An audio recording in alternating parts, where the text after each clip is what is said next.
ተመጣጣችሁ ያላችሁት የልጆቻችን ኢትዮጵያ ነው። በዳችን ያቀዶ ጥገና ባለሙያው ዶክተር ስዩም አንቶኒዮስ ናቸው። ከተወደደው ጊዜያቸው ስለ ልጆቻችን ኢትዮጵያ ብለው አብረውን ስላሉ ከልብ እናመሰግናለን። ቢኒያም ፍርዳው እያስተናገርኳችሁ ነው።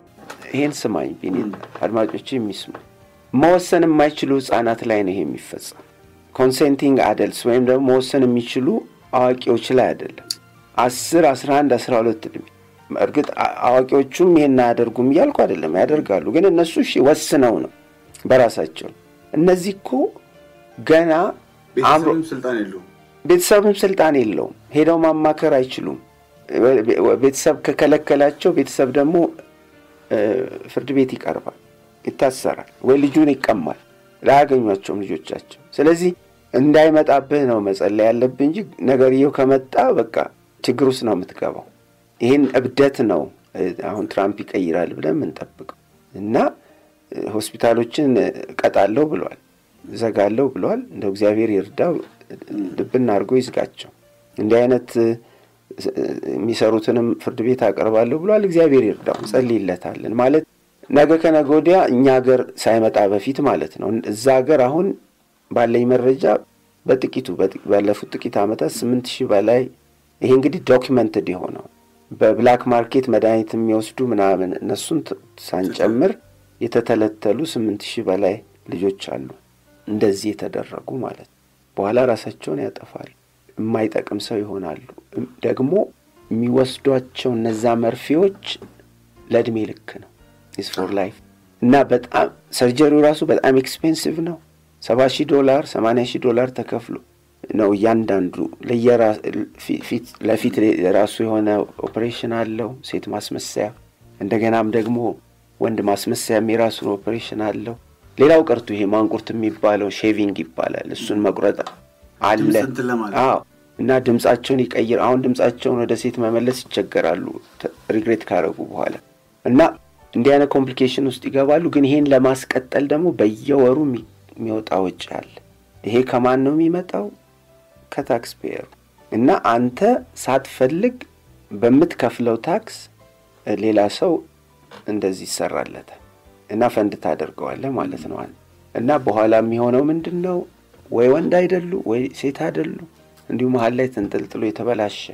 ማንነትን ስለሚያገኙ ራሳቸውን ያጠፋሉ ግን ይሄን ወደ አንተ ልምጣ ልጆች እንዲህ አይነት ኮንፊውዥን ውስጥ እንዲገቡ ግን የሚያደርጉት በምንድነው በሁሉ አቀፍ የወሲብ ትምህርት ነው እሱ ነው አሁን ዛሬ ትልቁ መልእክቴ ወደ እንደዚህ አይነት የአእምሮ ቀውስ ጀንደር ዲስፎሪያ ወደምንለው የጾታ ግንዛቤ መዛባት ቀውስ ውስጥ የሚያስገቧቸው በሁሉን አቀፍ የወሲብ ትምህርት ነው እንዲህ አይነት ቀውስ ውስጥ ከገቡ በኋላ ልጆቹ ዲማንድ ያደርጋሉ it's a marketing tool comprehensive sexuality education is a marketing tool የንግድ መነገጃ መንገድ ነው ከዛ ልጆቹ መጠየቅ ይጀምራሉ ሆርሞኑ በብር ነው ስለዚህ ሚያተርፍ ኢንደስትሪ አለ the big pharma ማለት exactly ብር የሚያገኝ ተቋማት እና ያንን ሰርጀሪ በማድረግ ብር የሚያገኝ ተቋማት እና ቢዝነስ ነው it's a business empire ለልጆቹ አስበው አይደለም ዞሮ ያው ገንዘብን መውደድ የክፋት ሁሉ ስር ነው ይላል መጽሐፍ ቅዱስና ስለዚህ ከዛ የተነሳ ነው ልጆቻችን ለዚህ አይነት ክፋት ታልፈው የሚሰጡት እና ልጁ ኮንፊውዥን ውስጥ ሲገባ ለእናት ምን ብለው ይነግሯታል ምረጪ ልጅሽን ተቀብሮ ነው ማየት የምትፈልጊው ወይስ ፍላጎቱን እንዲፈጽም መፍቀድ ይሄ አሁን የምልሃባባል አሜሪካ ውስጥ የተለመደ ነው አውሮፓ ውስጥ የተለመደ እና እድል ሲጪው መኖር እንዲችል አለበለዚያ ይልበርሂም ይላል አንዲትና ደስ የሚለኝ ትሙት ልጅ ያለች እንጂ አላደርገው እና እንዲያሉ ያዋሻቸዋል ግን የሚሆነው ግን እንደዛም ሆኖ ራሳቸውን ያጠፋሉ መጨረሻ transgenderregrets.org ሚል ዌብሳይት ገብቶ ማየት ይቻላል ዝም ብሎ ጉግልን ብታደርግ ይመጡላል እያለቀሱ ላሳየ ይችላል ብዙ መረጃዎች አሉ ምናልባት ዶክተር ይሄ ነገር አሁን መንግስታት ናቸው ወይስ የፋርማቲካል ኢንዱስትሪው ነው ወይስ ማለት ቢዝነስ እንዳለ ያስታውቃል ያው ዘግናኝ ቢዝነስ ምክንያቱም ቀደም ዛ ጂኤምኦ በዘረመል ምህንድስና እንዴት የህንዶች እርሻ የጥጥ እርሻ እየተሰቃየ እንደሆነ የተለያዩ መረጃዎች ያሳያሉ። ወደ ድሮ መመለስ አቅቶት ካናዳ ውስጥ በዘረመል ምህንድስና የተዘራ ስንዴ አንድ ገበሬ አንተ ማሳ ውስጥ ይሄንን አግኝተናል ብሎ የ$2 ሚሊዮን ክስ እስካሁን የት እንደደረሰ አላቅም ተከሷል። የሆኑ ካምፓኒዎች በላቦራቶሪ እንደዚህ ያበለጽጉና እንግዲህ አሁን ወደ ሰው መጥቷል ማለት ከስንዴው ከጥጡ ካዘርቱ ይሄ ጂኤምኦ ወደ ሰውን እንደፈለጉ ማደቃቀል እንደ ዕቃ መቀያየር ምናልባት ከጀርባ ያሉት ካምፓኒዎች ተቋማት መንግስታት እንዳሉ ያው ስለ ትራምፕ ያነሳልኝ ነው የትርፍ ማጋበሻ ሰዎች ይሄን ያህል የቢዝነስ ሰውን የቢዝነስ ዕቃ አድርገውታል ማለት ነው። በጣም ምንም ጥያቄ የለውም እና የሚያተርፍ አካል አለ። ዲፕ ስቴት ይሉታል አሜሪካ ውስጥ ማለት ከጀርባ ሆኖ መንግስታትን የሚዘውር ኃይል ነው። it's a force behind the government እና ኢቨን ተመርጠው የመጡትን መሪዎች እንደፈለጉ መንቀሳቀስ እንዳይችሉ ማኒፕሌት የሚያደርጉ ማለት መንገድ እየዘጉ ሊተገብሩ የሚፈልጓቸውን ፖሊሲዎች እንዳያደርጉ እና የተቀናጀ ህብረት አለ። ይሄንን ገንዘብ ቢግ ፋርማ ቢግ ቴክ እነዚህ ሁሉ እና እዛ ላይ ደግሞ አስተውለ ከሆነ ለምሳሌ ማርክ ዛከርበርግ ልጆች ፌስቡክ አይጠቀሙም። አይፎን ላይ ጊዜ አያጠፉ የላቸውም ሲጀምር። ወራስ አንተ ግን እዚህ ልጆች ተጥደው እየዋሉ they make money for Mark Zuckerberg። ይሄ ነው በቃ ጨዋታ። ላንተ ማታረገውን ለሌሎች መሸጥ ማለት ነው። ኤግዛክትሊ እና የሚያተርፉትን ትርፍ ስታይ ደግሞ በጣም በጣም ትልቅ ትርፍ ነው። billions and billions of dollars እና ይሄንን ለማግኘት ደግሞ የፈለገው እንደፈለገ ቢሆን ጉዳያቸው አይደለም። አሁን ዘርጥላቸውን በለው እርስ በርስ መገዳደሉ ራሱ ፕሮሞት ለማድረግ በጣም አዋጪ መንገድ የሆነው ቢግ ቴኩ ነው። ኢንፎርሜሽን ሴንሰር በማድረግም ደግሞ በቃ ዋንኛው አሁን ስለ ግብረሰዶም በመቃወም እንሰራው ቪዲዮ እሱ ሲወጣ በጥንቃቄ ነው አስተውለ ከሆነ ግብረሰዶም አይነት ተብሎ በቀጥታ አይጻፍም። አሜሪካ ሆነው በአማርኛ የሚጻፈውን ኮንትሮል የሚያደርጉ አሉ። እዚህ ደግሞ ተቀጥረው የነሱ ኤጀንቶች እንዲ ቪዲዮ ወጥቷል ሊሊት አድርጉ ተብሎ ይደለታል። ስለማቅ ነው ተደልቶብን ስለሚል ሰማይን ታዲያ እና ሴንሰርሺፕ ፍሪ ስፒች ይሏል ግን እነሱ ሴንሰር ያደርገዋል ለነሱ አይሰራም እና አሁን ማን ነው ኤሎን መስክ ትዊተርን መግዛቱ ለብዙዎች ፎይታን ያመጣው ለዛ ነው። እንዲህ አይነት ሴንሰርሺፕ ለመውጣት ስለተቻለ ማለት ነፃ ሆኖ በፊት የዛው የዲፕ ስቴቱ አካል ስለነበር ማለት ነው። ትዊተር ኤሎን ከዛ ነፃ ነው አሁንና በራሱ ነው እንደፈለገ የሚያዘውና ነፃ ያወጡ ናቸው እዛ ሄደው የሚጽፉት እና እንዲህ በመሆኑ ደግሞ የሚከፋቸው በጣም ብዙዎች አሉ። ስለዚህ ያለንባት ዓለም በጣም ውስብስብ ናት እና እየተተገበረ ያለ አጀንዳ አለ። የሄድንበት ያለ መስመር አለ ሳንፈልግ ወደ ዋን ወርልድ ጋቨርንመንት ወደ አንድ የዓለም መንግስት ስርዓት ይሄድን ማለትም የወርልድ ኢኮኖሚክ ፎረም እንዳውም ተዛለኝ እንኳን ወደ አምሮ ይመጣ ዋና ስራው ምንድነው?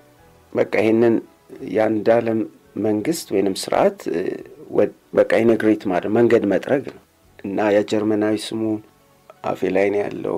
ይሄንን ስራ የሚሰራው ሰው በቃ ዋነኛ የለየለት የዚህ አጀንዳ አስፈጻሚ ነው እና በአይናችን ስር ነው ሁሉ ነገር እየሆነ ያለው እና ዓለምን በአንድ መንግስት ስር በአንድ ሃይማኖት ስር በአንድ ከረንሲ ወይም በአንድ ኢኮኖሚ ስር የማድረግ አጀንዳ አካል ነው እና አንዳንዶች ይሄንን መቃወም ምን ትርጉም አለው መሆኑ ላይ ቀር ይላሉ። ግን ያስተቃውመ ይሁን መቃወም አንድ ነገር ነው። እስካለህ ድረስ ደግሞ በሰላም ኖረህ ማለፍ ማለት የምትችለውን ያህል ፍሪደምህን ነፃነትህን ኖረው ማለፍ ቀላል ነገር አይደለምና ዝም ብለን የምናየው ነገር አይደለም። ማለትም በመንችለው መንገድ ሁሉ ልንቃወመው ልንቋቋመው የሚገባ ነገር ነው። ማዘግየት ይቻላል ባጭሩ። አሁን እንግዲህ ሁለት ኃይሎች እንዳሉ ይገባኛል የሚታገሉ። አንደኛው እነዚህ ያው ከጀርባው ትልቅ ገንዘብ አለ፣ ትልቅ ተቋማት ናቸው። ምናልባት በዓለም አቀፍ ደረጃ እንደ ተቋም እንደ ካምፓኒዎች ከነሱ ጋር የሚገፋፉ እነሱን ምንድነው የሚገዳደሩ ካምፓኒዎች አሉ፣ ተቋማት አሉ፣ ድርጅቶች አሉ። ትራምፕስ እንደው በምርጫ ቃል የገባውን ነገር ይፈጽማል የሚል ተስፋ አለ? ተቃውመው የሚሰሩ ድርጅቶች በተወሰነ ደረጃ አሉ፣ ግን ያው የገንዘብ አቅማቸው ከነዛ ጋር በፍጹም አይገናኝም እና ያለን ትልቁ አቅም ያው ከገንዘብም ባሻገር የበለጠ ጉልበት አለው የማስበው ያለን እሴት ያለን ሃይማኖታዊ እሴቶች ከገንዘብም በላይ አቅም አላቸው እና እሱ ላይ መስራት አለብን። በቃ ትውልዱ በግብረ ገብ የታነጸ ሆኖ በእግዚአብሔር ቃል እውነት የታነጸ ሆኖ ማደጉ በዛ መቀረጹና እነሱ በሚሰጡን ወክ አይዲዮሎጂ ወኪዝም ማለት በቃ አዲስ መገለጥ ወይም አዲስ ግኝት አድርገው የሚነግሩን ይህንን እብደት እውነትም እብደት መሆኑን ማወቅ የሚያስችል አቅምን ልጆቻችን ላይ መፍጠር ብንችል ስራው ከቤተሰብ ስለሚጀምር ነው ይሄንን የምናገረው። ወላጆች ልጆቻቸውን በግብረ ገብ ቢያሳድጉ በሞራል ቢያሳድጉ ይሄንን የመቋቋም ትልቅ ፎርስ ነው፣ ትልቅ አቅም አለው። ይሄ በተግባር ስላየሁትም ነው የምናገረው እና ፈለገ ብር ቢኖራቸው ሊያስገድዱ አይችሉም። ይሄ በቃ ሰላማዊ የሆነ ሬዚስታንስ ነው። ጥይት ሳትተኩስ ለተቃውሞ ሳትወጣ አደባባይ ግን በቃ አንፈልገውም፣ ብራችሁ ባፍንጫችን ይውጣ፣ ይሄን ኮተታችሁን ይዛችሁ ሂዱ የሚለው ጉዳይ ትልቅ አቅም አለው። ይሄ አይነት አስተሳሰብና የኑሮ ዘይቤና አይ ቲንክ እዛ ላይ ለመስራት መረባረብ አለብን፣ መነጋገር አለብን። ሚዲያው ተቋማትን በዚህ ጉዳይ ብዙ ማለት ያን ሰሞን ነገር እየሆነ እኮ ነው የተቸገርነው። ሰሞነኛ እየሆነ የሆነ ሰሞን ይወራና ደግሞ ይረሳል። ከዚያ የሆነ ነገር ሲመጣ እንዲህ ሆኗል፣ እስቲ እባክህ በዚህ ጉዳይ ፕሮግራም ይሰራ ይባላል። ነው እንደሱ መሆን የለበትም። ሰስቴይንድ የሆነ የማያቆም ቀጣይነት ያለው ስራ መሆን አለበት። ትራምፕ ሊፈጽመው ይችል ይሆን ወይ? ያው እኔ እንዲ ጸልይለታለሁ። መመኘት ብቻ ሳይሆን እንዲመረጥም ጸልየናል እና ቤቴ መጸለያችንን እንቀጥላለን። ቢኮዝ ቀላል አይደለም። እንዴስ ያው ከአንድም ሁለት ጊዜ ከግድያ ያመለጠው እኮ ይሄ ሲስተም ነው፣ ሌላ እኮ አይደለም። አዎ በግልጽ እኮ በቃ በአዲሱ የዓለም ስርዓት በኒው ወርልድ ኦርደር አጀንዳችን ላይ እኮ የቆመ ሰው ነው ብለው ተናግረዋል። 2020 ኢሌክሽን ሉዝ ያደረገው እኮ በዚህ ምክንያት ሉዝ አደረገም አይደለም፣ ተሰርቆ ነው። በጣም በሚያሳፍር ሁኔታ ነው ስርቆት የተካሄደው። ሜሊንግ ባለትስ ምናምን ተብሎ ማለት ነው እና መሰረቁ የሚታወቅ ነው እና አሁን ግን ለመስረቅ አልቻሉም። ምክንያቱም ህዝቡ ነቃ፣ እንደ በፊቱ አንታለልም እና አጀንዳቸው እንዲፈጸም እኛ ድል አንሰጣቸውም ብሎ በከፍተኛ ደረጃ ንቅናቄ ተፈጥሮ ነው። እንዳየው በቃ ላንድ ስላይድ ቪክትሪ ነው የሚሉት ማለት ሁሉንም የፖፑላር ቮቱንም ኤሌክቶራል ቮቱንም ዘርሮ እንደገና ሴኔቱንም ኮንግረሱንም ሁሉ ተቆጣጥሮ እና ካለፈው ስህተታቸው ተምረው በቃ ቀዳዳዎችን ስለደፈኑ ስልጣን ላይ ወጣ። ሊገሉት ሞከሩ። በጣም ፎኒ የሆኑ በጣም አስቂኝ የሆኑ ክሶች እንደው አይደለም አሜሪካ አፍሪካ ውስጥ እንኳን የማይደረግ ነገር ተደርጎ ሁሉንም አለፈና ዛሬ 18 ዓመት የሆነች ሴት ጋር ተኝቷል ተብሎ ሁሉ ፖርን ስታር ጋር እና ግን ዋይት ሃውስ ውስጥ የተኙ እኮ ፕሬዝዳንቶች አሉ የሚታወቅ ነው። እነሱ ምንም ሳይባሉ እና ይሄን ሁሉ ምነግርህ ማለት ይሄ አለ አይደል ርኩሰትን ከቨራፕ ለማድረግ ወይም ለመተባበር አይደለም፣ ግን ደብል ስታንዳርድ አለ። ሁለት አይነት ሚዛን ነው ያለው። ሁለተኛ ደግሞ ይሄ ሰው የያዘው አስተሳሰብ ተግባራዊ እንዳይሆን ምን ያህል ርቀት ለመሄድ እንደተሞከረና እንዳልተሳካ መቼም እግዚአብሔር ነው ያተረፈው ብዬ አምናለሁ። መቼም በማይክሮ ሰከንዶች እና በማይክሮ ኢንች የተረፈ ሰው ፕሬዚደንት ሲሆን የሚገርም ነው እና ከጥይት ማለት ነው እና ሲስተሙ ከባድ ነው። ትልቅ በቃ መንገዱ ላይ ቆመውን ሁሉ ፕሬዚደንትንም ሳይቀር ለማጽዳት ወደ ኋላ ማይል ነው። ግን እግዚአብሔር ይረዳዋል ብዬ አምናለሁ። ቢያንስ እንተነፍሳለን። አሁን አንድ የሚሆነው ነገር ወደ ስልጣን ሲመጣ ጃንዋሪ ላይ ለውርጃ የሚመደብ ብር አለ ከአሜሪካ ለኢትዮጵያም ጭምር የሚመደብ ብር አለና እሱ ይቀራልና አሰየው ይቀር። ይሄን ስለሚናደዱ ስላሉ ነው። እና ትልቅ ልሰማ የምፈልገው ዜና በቃ ኤግዜኪቲቭ ኦርደር ሲፈርምና ለውርጃ ከአሜሪካ ለዚህ ላሉ የውርጃ ድርጅቶች የሚላክ ብሮች አሉ። ኢትዮጵያ ላሉ የውርጃ ድርጅቶች ያ ብር ይቆማል እና ቢያንስ ልጆቻችን መታረድ ቁጥራቸው ይቀንሳል። ያቆማልም ባይሆን ቁጥራቸው ይቀንሳል እና ይሄንን የውርጃ አጀንዳ ለማስፈጸም ደፋ ቀና የሚሉበት ይሄንን የጀንደር አይዲዮሎጂ ለመተግበር የሚያደርጉት እንቅስቃሴ ውርጃም የዚህ አካል ነው አይደል እንዴ? ምን ጥያቄ አለው? እንዳውም ስለሱ ብናወራ ጥሩ ነው ብዬ አስባለሁ። ምክንያቱም ያው እስካሁን ብዙ ትኩረት የሰጠነው ሴክሹዋል ሄልዝ ኤንድ ራይትስ ላይ ነው። ሪፕሮዳክቲቭ ሄልዝ ኤንድ ራይትስ የሚለው በዋነኝነት ውርጃና ከዛ ጋር ተያያዥነት ያላቸው ጉዳዮች ናቸው። ፋሚሊ ፕላን ነው ብሎ የሚያመጡት እኛ ጋር የሚገርመው ግን ራሳቸው ምን ይሉናል? ውርጃ ፋሚሊ ፕላኒንግ ሜተድ መሆን የለበትም። ካይሮ ላይ ተሰብስበው በ94 ICPD ይሄንን አሉ። ግን መልሰው ራሳቸው በየ5 ዓመቱ ባረጓቸው ሪቪው ኮንፈረንስስ ላይ እንደ ፋሚሊ ፕላኒንግ ሜተድ አርገው ነው ያመጡት። እና አንዲት ሴት በቃ መውለድ ካልፈለገች ማስወረድ መብቷ ነው ይሏል። ታዲያ ፋሚሊ ፕላኒንግ አይደለም? እና ልጅን መግደል ፋሚሊ ፕላኒንግ ሊሆን አይችልም እንዴት ተብሎ? ውርጃ እኮ ልጅን መግደል ነው። አሁን ከዚህ ነው የሚጀምረው። መሰረቱ ይሄ ነው። አሁን የሚያታልሉን የሴት መብት ነው። ሴት በአካሏ ላይ የመወሰን መብት አላት። ቦዲሊ ኦቶኖሚ ይሉናል። ያው በቃላት ነው የሚጫወቱብንና በቃ ያንን ልትነጠቅ ነው እና ካማላ ሃሪስ ይሄን ልታስመልስልን ነው ሴት አገኘን ተብሎ ነበር። እግዚአብሔር አተረፈን ከዚህ ሴት ዶክ እዚህ ጋር ቆምኩና ይሄ ግን አከራካሪ አይደለም ወይ? በተለይ ሴታዊነት የሚባል ነገር አለኛ ሀገር ፌሚኒስት በርግጥ ከከተማ ባይወጣም ብዙዎች የፈረንጅ ለማየት ነው። ምንም የሚሰሩት ነገር የለም። ስሙ ነው ያለው። ገጠሪቷ ኢትዮጵያ ውስጥ ስንት ሴቶች በየቀኑ ስንት ነገር ይሆናሉ እያሉ ይታማሉ። ግን ውርጃን ሴት ልጅ ለምሳሌ በጥቃት ወዘተ እንደዚህ አይነት ነገር ቢደርስባት ምን ነው ብላ ልታሳድገው ነው? ከዛ ኢኮኖሚ ያነሱልሃል። በየትኛው በዚህ ድህነት ውስጥ ምን ብላ ነው የምታሳድገውና በአካሏ ላይ መወሰን አትችልም ወይ? ማትፈልገው እርግዝና ቢከሰትባት መብቷ አይደለም ወይ ይሏል። ይሄ እንደ አንድ አከራካሪ ሐሳብ ይነሳል እኛ ሀገር። እስኪ እናንሳልኝ። በጣም ነው ማመሰግን ቢኒ ስላነሳው። ማለት ያው ውርጃን ህጋዊ ለማድረግ ወይም ተቀባይነት እንዲያገኝ የሚደረጉ ክርክሮች አካል ነው። ማለት ማታለያው ያው ውሸቱ በማር ተለውሶ መርዙ በማር ተለውሶ የሚቀርብልን ነው። ሲጀመር የሚደፈሩ ሴቶች ሁሉ አያረግዙ አንድ ሁለተኛ ነገር ደግሞ በፐርሰንቴጅ ዋይዝ እንደው በፐርሰንት ታስቀምጠው ያልተፈለገ እርግዝና ተብለው ከሚሰየሙት ወይም ከሚፈረጁት መካከል በእውነተኛ መደፈር የሚረገዙ በፐርሰንት በጣም ትንሽ ናቸው። ከ1% ያነሰ ማክስ 1%። እንዴ በመረጃ በጥናት የተረጋገጠ ነገር ነው። እና ይሄ እዚህ ላይ ተመርኩዘ ግን አትቀይርም ማለት ትልቁን ፒክቸር ቢገር ፒክቸሩን ማየት ያስፈልጋል። ሁለተኛ እሺ ተደፍራ ጸነሰች፣ የደፋሪዋ ልጅ ይባላል፣ የጠላቷ ልጅ እንደ ግማሽ ማንነቱ እኮ የመጣው ከሷ ነው።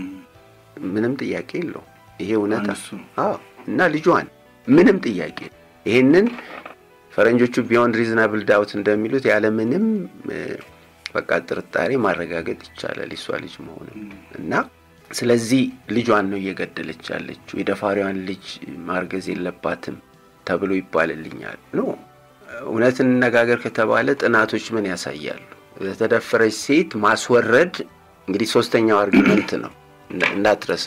የተደፈሩ ሁሉ ያረግዙ።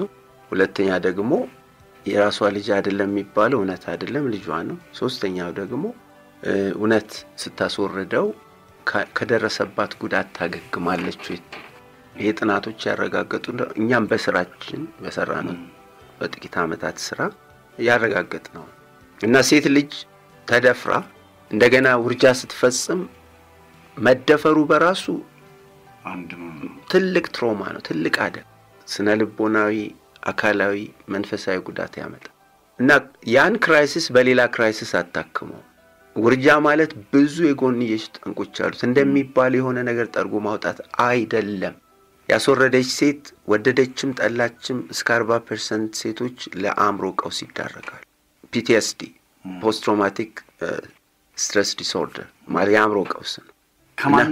ከማንም የማይሸሹ ታውቃላቸው ልጄን ገደልኩት የሚል ለሰው ማወሩት ግን ውስጣቸው ያለ ማለት ቴንክ ዩ እግዚአብሔር ይስጥልኝ። በቃ ይሄ ነው እና ይሄንን ደግሞ ራሳቸው የውርጃ አራማጆችም የመሰከሩት ነው። ጄምስ ፎግል የተባለ የውርጃ ፈጻሚ አቦርሽኒስት ታዋቂ ሳይኮሎጂስት ነው፣ አት ሴም ታይም ሳይኪያትሪስት እና ምን አለ እኔ ብዙ ሴቶች እንዲያስወርዱ አድርጌያለሁ፣ ግን አንድ ማልክተው ሐቅ ምንድነው አለ አንዲት ሴት ውርጃ ስትፈጽም ራሷ ነው ተገምሳ የምትወጣው።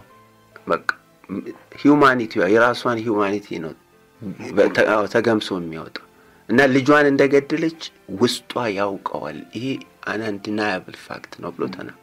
ከዚህ የተነሳ በስውር ጸጸት ውስጥ ነው የሚወዱ። ሳይነቁ እኮ ከማደንዘዣው ሙሉ ለሙሉ ሳይነቁ እኮ እያለቀሱ ነው የሚነቁት። ውስጥ አለ ሐዘኑ።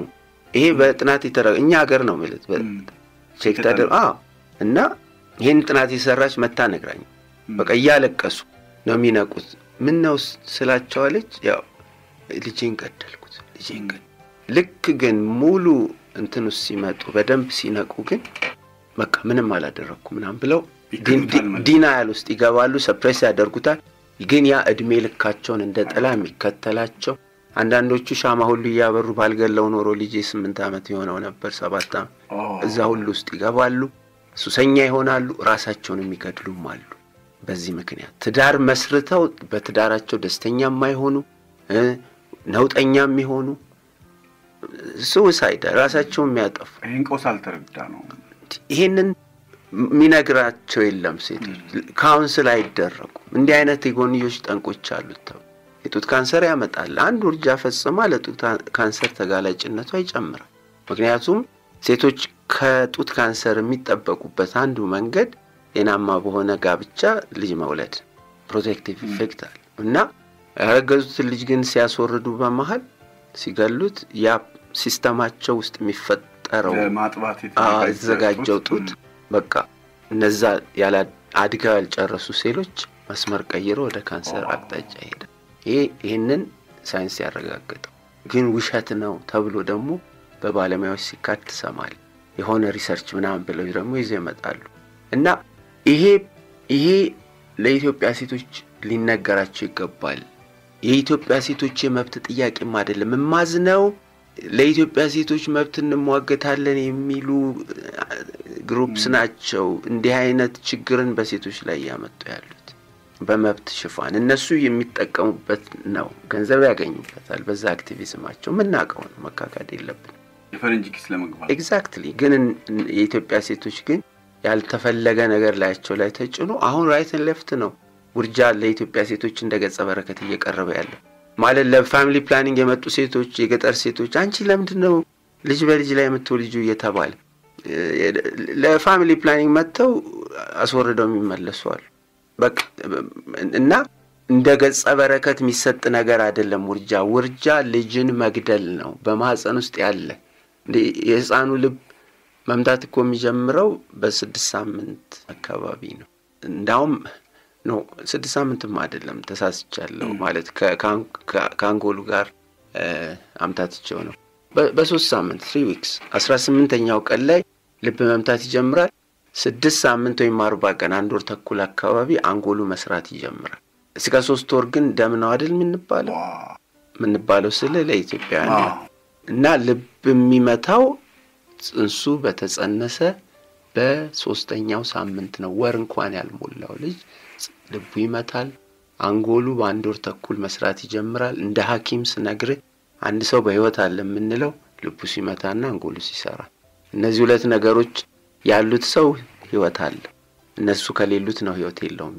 ግን ህይወት የለውም ደም ነው ይሉናል ባለሙያዎቹ ጭምር። እንደዚህ አይነት ውሸት ለሰዎች ይነግራሉ እና አሁን ባለኝ መረጃ ከ3000 በአማካይ 3000 እስከ 4000 ልጆች ነው በየቀኑ ኢትዮጵያ ውስጥ በውርጃ ህይወታቸው የሚያልፉ እና ማሪስቶፕስ ራሱ የዛሬ 2008 ላይ ይመስለኛል በፈረንጆቹ 2013 አካባቢ 14 መረጃው አለ ያሳይ ይችላል ጊዜውን በሳሳት ይቅርታ ይደረግልኝ 42000 ውርጃ በወር እንሰራለን የሚል ሪፖርተር ጋዜጣ ላይ ወጥቷል እና እንዳውም ርዕሱ 42000 ውርጃዎች በወር የሚፈጸሙበት ማሪስቶፕስ ክሊኒክ ነው የሚለው የሪፖርተር ጋዜጣ እና ኢንተርቪው ተደራጊው አሁን የማሪስቶፕስ ዳይሬክተር የሆኑት ሰው ናቸው እና 42000 ማለት በቀን 1400 አካባቢ ማለት ነው አዎ በማሪስቶፕስ ብቻ እና ሌሎቹን አሁን በመንግስት ጤና ድርጅቶችም በእቅድ ነው ውርጃ እየተፈጸመ ያለው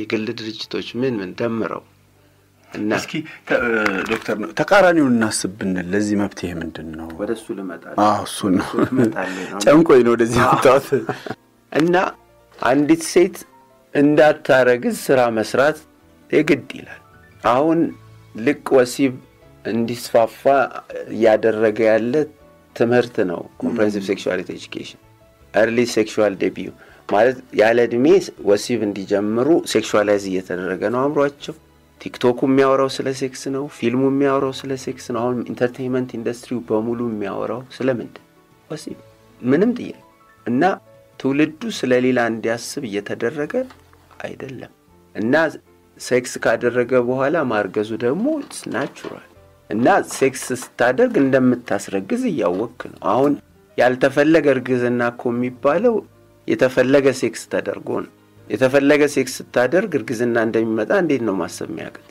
እና እንዲ ራሳችንን ማሞኘት የለብንም ያልተፈለገ እርግዝና የሚባል የለም ሴክስ ስታደርግ ራሱ እርግዝናን ፈልገህ ነው ያደረግከው ፒሪድ እንደሚመጣ ያወቅ ነው መከላከያ የሚባሉ ነገሮች አሉ እነሱ ራሳቸው የራሳቸው ሳይድ ኢፌክት አላቸው አሁን ግን ራይት ኤንድ ሌፍት እንደው እስቲ ሆን ብለ በዚህም ጉዳይ ፕሮግራም ስለ ልጆቻችን አይደል ያወራን ያለ ነው እና ፋርማሲዎች ላይ አርብ ቅዳሜ እሁድ በጣም የሚሸጠው ምንድነው ብለ ሰርቬይ አድር አጣዳፊ እርግዝና መከላከያ ነው እንክብል ነው ማለት ኤመርጀንሲ ኮንትራሴፕቲቭ ፒል ይሄ ማለት አሁን ታውቃለህ ለተደፈሩ ሴቶች ያው በጊዜ የሚሰጥ ክኒን እንዳያረግዙ ግን አሁን እንደ እርግዝና መከላከያ ራይት ኤንድ ሌፍት ልጆች ይወሰዱት ቲኔጀርስ ከትምህርት ቤት መጥተው እሱን ገዝተው ነው የሚሄዱት ጠይቅ ፋርማሲስቶች በጣም ይሸጥላቸው ነገር እሱ አይደል ግን ሳይድ ኢፌክት በጣም አለው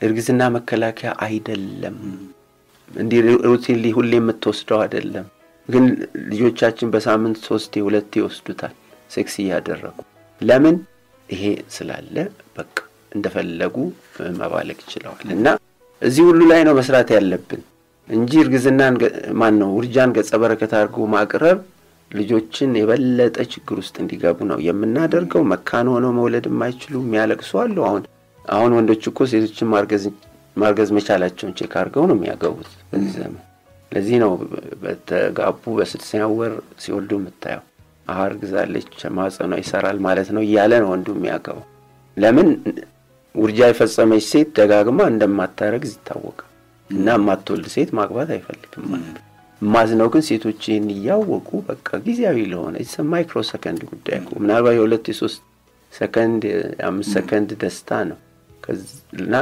ላይፋቸውን ግን completely የሚቀይር ነገር ውስጥ በፍቅር ስም ፍቅርም አይደለም ባይዘው ምትወዳትን ሴት ያለ ጊዜ አትገናኛት ዲስትሮይ እንደምታረጋት ያውቅና እንደ አይነት ነገር ውስጥ ነው እና እሱ ላይ ነው መስራት ያለብን ያምሮ ለውጥ ያስተሳሰብ ለውጥ ላይ የሃይማኖት ተቋማት ትልቅ ሚና አላቸው ይሄን በመስራት ትምህርት ተቋማት እንደገናም የተለያዩ መስሪያ ቤቶች በባህል ላይ የሚሰሩ እነዚህ ሁሉ ቢሰሩ እርግዝናን መቀነስ ይቻላል ያለ ጊዜ እርግዝና በትዳር ውስጥ ብቻ ሊሆን የሚገባው ጉዳይ ስለሆነ ወሲብ ሁለተኛው ግን ከተረገዘ ደግሞ ያንን አልፎ በቃ ልጅን ከመግደል ወልዶ ለሚያሳድግ መስጠት ይሄ በጣም ኖብል የሆነ በጣም ጨዋ የሆነ ስራ ይሄን አሁን ልጅ የሚፈልጉ በጣም ብዙ ኢትዮጵያውያን ካፕልስ አሉና ለነሱ ልጆችን በጉዲፈቻ መስጠት ይቻላል ይሄን አድርገን ስለምናቅ ተደፍረዋል ተብለው ላረገዙ ሴቶች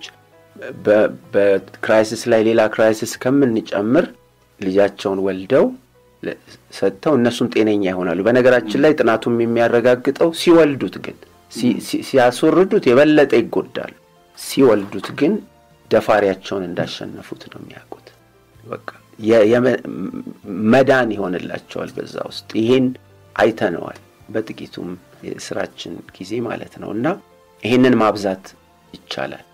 እንደገና ደግሞ ላረገዙ ሴቶች እንዲህ ልጅ ለመግደል የምናወጣውን ገንዘብ ያረገዙ ደጋፊ የሌላቸው ሴቶች መውለድ የሚችሉባቸውን የእርግዝና የክራይሲስ ፕሬግናንሲ ሴንተርስ ማቋቋም ይቻላል። ማለትም እንደዚህ አይነት የቀውስ ውስጥ ላሉ ሴቶች መቆያ እስኪወልዱ እና ከቤተሰብን ፈርተው ተሸሽገው መቀመጥ ካለባቸው እስኪወልዱ መቆያ ማዘጋጀት አለብን። ይሄ ነው መሆን ያለበት እንጂ ልጅን መግደል መቼም መፍትሄ ሊሆን አይችልምና መቼ ነው ታዲያ እንደ ውርጃ የሚፈቀደው የሚለውን ጥያቄ እንደሚጠይቁ አውቃለሁ አድማጮቼ። መቼም አይፈቀድም፣ ግን አንዲት ሴት ህይወቷ አደጋ ላይ ሲሆን በእርግዝናው ምክንያት ህይወቷ አደጋ ላይ ሲደርስ እና ምንም መውጫ መንገድ ከሌለ ጽንሱን ማውጣት የሚባል ነገር አለ፣ ተርሚኔሽን ኦፍ ፕሬግናንሲ። እና ያ ቴራፒውቲክ ነው። በቃ ሁለት ህይወት ከምናጣ እንደው አንዱን ብናተርፍ በሚል ማድረግ ይቻላል። ይሄ እንግዲህ በሐኪሞች ቦርድ ነው ወስኖ የሚሆን ነገር ነው። የበፊቱ የ49 ዓመተ ምህረት ህጋችን የወንጀል ህጋችን ይሄን ነው የሚለው። ግን አሁን ውርጃ ደጋፊ ድርጅቶች ተነስተው ይሄንን ህግ አስቀይረው አገር በቀል ሊሆኑ የማህፀንና ጽንስ ሐኪሞች ማህበር፣ የኢትዮጵያ ህግ ባለሙያ ሴቶች ማህበር፣ ማሪጅ ስቶፕስ ኢንተርናሽናል፣ እነዚህ ሁሉ ፓካርድ ፋውንዴሽን፣ ቤተሰብ መምሪያ፣ እነዚህ ሁሉ ተደምረው ህጉ እንዲቀየር አደረጉ። አሁን ራይት ኤንድ ሌፍት አንዲት ሴት ውርጃ ማግኘት የምትችልበት ሁኔታ ተመችቷል እና ብዙ ሴቶቻችን ማህፀኖቻቸው ከጥቅም ውጭ ሆነዋል። ራሳቸው የሰሩት ጥናት እንደሚያመለክተው የኢትዮጵያ ህግ ከተቀየረ በኋላ የውርጃ ህግ ከተቀየረ በኋላ 97 ላይ ብዙ ሴቶች ለብዙ ጉዳት ተጋልጠዋል ይላል። አሳያለሁ ካስፈል በእጥፍ ለብዙ ኮምፕሊኬሽንስ ወይም ለብዙ የጎንዮሽ ጠንቆች ተጋልጠዋል፣ ተጋላጭ ሆነው እና ለሴቶች መብት ተብዬ የወጣው ህግ ለሴቶቻችን መጎዳት ምክንያት ሆኗልና አሁን ማዝነው ግን በጣም የሚያንገበግበኝ ባለሙያዎች ይሄንን መስራት ግዴታችሁ ነው ተብሎ ደግሞ ያን ተከትሎ የወጣ ሌላ ህግ እና በመርህ ደረጃ በነገራችን ላይ ህገ ወጥ ነው የሚለው የኢትዮጵያ ህግ። አሁንም ውርጃን ከህይወት ጋር የተያያዙ ጉዳዮች ወንጀሎች በሚለው ውስጥ ነው የተቀመጠውና ግን ልዩ ሁኔታዎች ተብለው የተቀመጡ አሉ።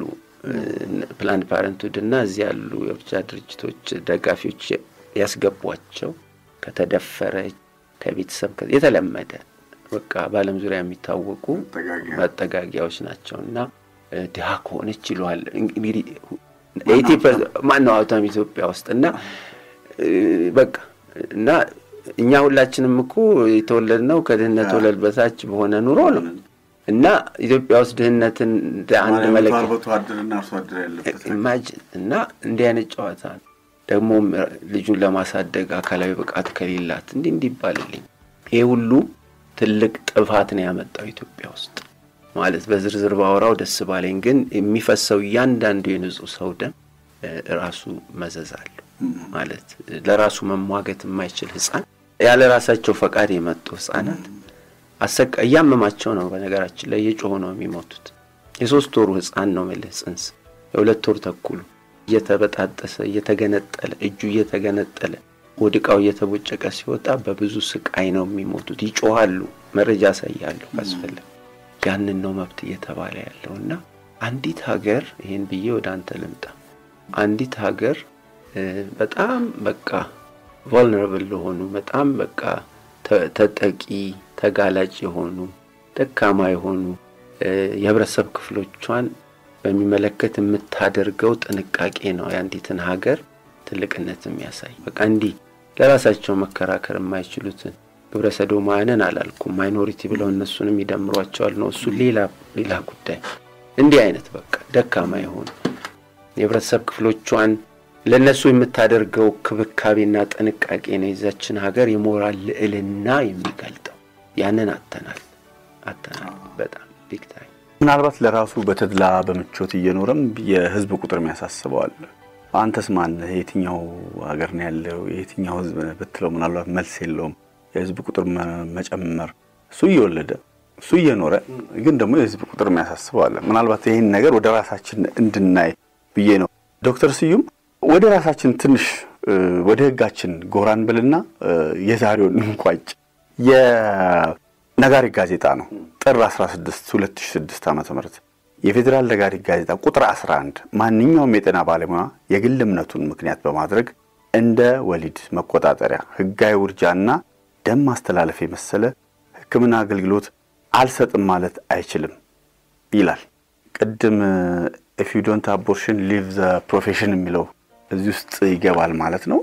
በቃ ስሰማውም የሚያንገበግበኝ ነገር ነው ይሄ ማለት በህገ መንግስታችን ውስጥ የህሊና ነጻነት ወይም ደግሞ ከህሊና የተነሳ አንዳንድ ነገሮችን የመቃረን መብት አለ በደንብ ተደንግጓል። conscientious objection የምንለው እና ሰው ለምሳሌ ወደ ጦርነት አልሄድም ሚሊተሪ ውስጥ አልሳተፍም ጦር ሜዳ ሄጄ አልዋጋም ካለ መብቱ ነው ይላል ማለት በቃ ሌላ አማራጭ ነገር ይመን ህገ መንግስቱ ላይ አለ። አሁን ግን በነጋሪት ጋዜጣ አንድ ጤና ባለሙያ በህሊና ማለት ከሃይማኖት የተነሳ ሊሆን ይችላል። በአብዛኛው ደግሞ ህዝባችን እንደምታውቀው በአንድም በሌላም ሃይማኖት ውስጥ ነው ያለው እና ሃይማኖት የግድ አያስፈልግም ሰውን መግደል ክፉ እንደሆነ ለማወቅ እና ያውም ደግሞ በጣም ለራሱ መሟገት የማይችል ትንሽ ህፃን ማረድ እና እሱን ማድረግ ግዴታ ነው ተብሎ በኢትዮጵያ ህግ ውስጥ ተቀምጧል። ይሄ በጣም ሰቅጣጭና ዘግናኝ የሆነ ጉዳይ እና እኔ አሁን አልሰራም ብል ፍርድ ቤት ልቀርብ ማለት ማን ይሄንን አሽልኮ ያስገባው እነዚህ ውርጃ አራማጅ ድርጅቶች እና እንደምታየው ከደም ዝውውር ብለድ ትራንስፊውዥን ጋር ምናምን ደባልቀው ያስገቡት እና ኢትዮጵያ ውስጥ እንዴ ይሄ እኮ በዓለም ዙሪያ እኮ የሚታወቅ መብት ነው። conscientious objection ማለት የህሊና በከህሊና የተነሳ የምታቀርበው ተቃውሞ ማለት እና ኢቭን ውርጃን በሚደግፉ ድርጅቶች ራሱ እውቅና የተሰጠው ጉዳይ ነው። አሁን ፊጎ የሚባል ፌዴሬሽን ኦፍ ኢንተርናሽናል ኦብስቴትሪክስ ኤንድ ጋይኒኮሎጂስት የሚባል ድርጅት አለ። እሱ ራሱ ለዚህ ነገር እውቅና ይሰጣል። ውርጃ ደጋፊም ቢሆን አንድ ባለሙያ በዚህ ጉዳይ በቃ አልፈልግም ካለ መገደድ የለበትም ይላል። እኔ ግን የኢትዮጵያ ህግ ላይ ይሄ እንዴት ገባ እንዳለ እንኳን ብዙ ህግ ባለሙያዎች አያውቁም እና ተደብቆ የገባ ህግ መሆኑን የምናውቀው ያው በሂደት ተገልጦ ስናየውና አሁን ታውቃለህ ይሄ ነው በጣም ደሞ የሚያሳዝነው። በገዛ ሀገር የህሊና ነጻነት የለህም አንድ እንደ ባለሙያ እና ልጅን በግድ ካልገደልክ ከፕሮፌሽን ትባረራለህ እና አሁን የሚሰለጥኑ ማጸና ጽንስ ሐኪም ተማሪዎች ሬዚደንትስ በቃ ከፍተኛ ጫና እየደረሰባቸው ስትገባ ለማጸን ስፔሻሊስት ለመሆን ጋይኒኮሎጂስት የምንለው ማለት ነው ውርጃ ደጋፊ መሆን አለበት ወይ ውርጃ የምትፈጽም አይጋጭም ወይ የሃይማኖት ሀገር ሰዎች ነን እንደገና ደግሞ እንዴ እኔ እኮ እዛም ደግሞ ይሄን እናስፈጽማለን የሚሉ እኮ ካላስወረድክ የሚሉም እኮ እምነት አለን የሚሉ ናቸው። እሱ ነው የማይገባኝ። ቤተክርስቲያን ሲሄዱም እኮ ታያቸዋለህ ሲሳለም እሱ እኮ ነው ግራ ይገባኝ። I think ይሄን ነገር ሲሪየስሊ ማየት ያስፈልገናል። እንዲህ አይነት በጣም የወረደ ህግ ማለት ምን ማይመጣ የህግ ባለሙያዎች አሉ ወይ እዚች ምድር ላይ የሚያሰኝ ህግ እንደሆነ ነው እኔ የማየው። የውርጃ ህጋችንም ጭምር ማለት ነው ሲጀመር 28 ሳምንት ድረስ ማስወረድ ይቻላል የሚል የህግ ትንተና ሁሉ ተቀምጦለታል። ያ ቅድም ያወራነው ህግና I think ቅድም የሚላቸው የህግ ባለሙያዎች ሌሎችም ባለሙያዎች ጤና ባለሙያዎችን ጨምሮ ማለት ነው በዚህ ጉዳይ ላይ መነጋገር አለብን እና አንድ ሰው ማጸና ጽንስ ሐኪም ለመሆን ነፍሰ ገዳይ መሆን የለበትም ማስወራጅ መሆን የለበትም። ማስወረድ ነፍስ መግደል ነው። ምንም በዚህ ጉዳይ ሳይንቲፊክ ኤቪደንስ አይደለም ብሎ የሚከራከር ካለ ይምጣ ይናገር። ምናልባት በዚህ በተቃርኖ ደግሞ ሊሞግቱ የሚችሉ ምናልባት በዚህ ሐሳብ ላይ ሞግታለን የሚሉ ካሉ የልጆቻችን ኢትዮጵያ በሩ ክፍት ነው። አንተም ፈቃደኛ ነህ እና ውርጃ ህይወትን ማጥፋት እንደሆነ ምንም ጥርጥር የሌለው ነገር ነው እና ባለሙያዎች መገደድ የለባቸውም። ህገ መንግስታችን የሚፈቅድልን የህሊና ነጻነት መከበር አለበት።